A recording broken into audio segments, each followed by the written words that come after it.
tell you what, one thing I do know, carpet guys love dinosaurs and they love cars. And they love dinosaurs that eat cars. So here we got a dinosaur eating this car. Just gonna chomp it up, light it on fire, man. Stick with me here. I was in this crowd, there was carpet guys everywhere. Just dirt bikes, carpet guys, monster trucks, and dinosaurs eating cars. Because carpet guys love dinosaurs that eat cars. Let me see some fire there. Chomp it up, throw a little fire on this car here. Blow them flames. Chomp, chomp. And that car just looked plain delicious right there. You know what I'm saying? Good times. You ever want to go to Monster Truck Rally? Go to Monster Truck Rally. Let's do some carpet.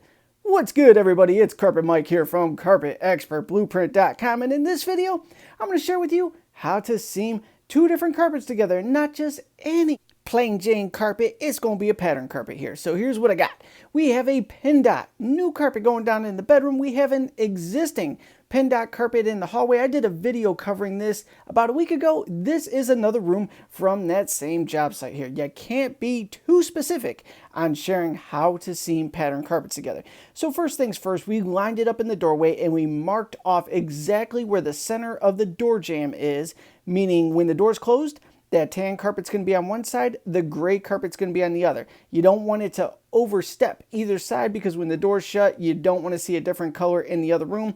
All bad. So you want it to line up perfectly under the door there. So once we mark that off, we are lobbing it off right now with a super sharp blade, making sure we are cutting through all the fibers there and not getting any loose strings, because if you get the loose strings, it's going to be all bad. You don't want that on these pattern carpets. Next, I'm going to take a top cutter here, which is very rare for me, and I'm just going to trace out the carpet I threw a fresh, clean edge on. And with that top cutter there, make sure you got a sharp blade on it. I think I'm hitting a bunch of staples on it or something. I am struggling on that deal there. We'll say I'm hitting staples and not that I just totally suck. Next, we're going to go ahead and peel back the new carpet.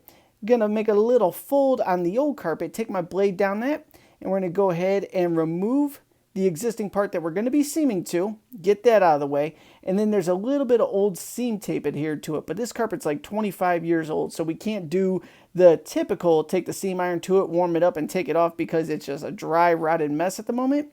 So we just cut off as much of it as humanly possible, and then we're just going to take our time peeling it off the back, removing it, and trying to avoid any additional delamination that this carpet's already experiencing. So for those of you that don't know what delamination is, it's when the backing of the carpet is coming off of the carpet itself, and it could create all sorts of issues, especially when you're seaming on a section like that or just stretching it in. Once it comes off the backing, it's bubbles and falling apart and just all sorts of issues. We can go on and on about that, so we're not going to focus on that too much here.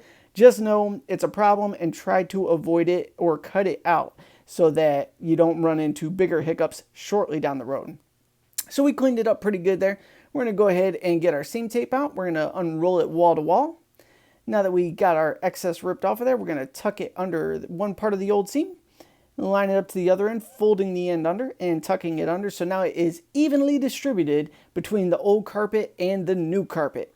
Now we're going to find my seam iron here, slide that into play. We're going to go ahead and line that up on the seam there.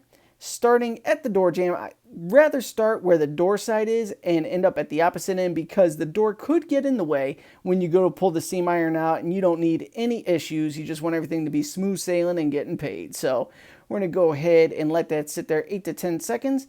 We're going to slide it a seam iron's length forward. We're going to go ahead and push down the old carpet. Now with the new carpet, you see that little swoop technique I'm doing right there?